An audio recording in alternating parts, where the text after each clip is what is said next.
27 एप्रिलला माझ्या Maugham डॅडची anniversary होती. म्हणून आम्ही पुण्याहून मुंबईला निघालो होतो अंबरनाथला.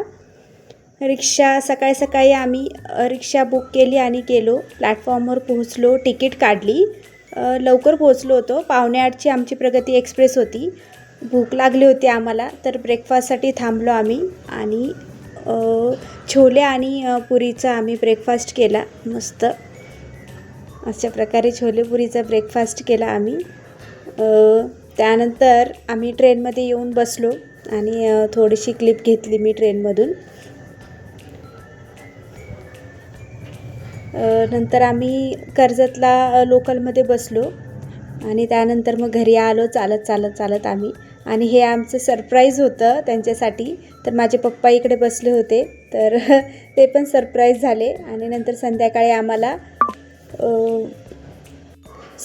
आम्ही चिकन दालच्याचा मेन्यू ठेवला होता. मंडे होता म्हणून व्हेज नॉनव्हेज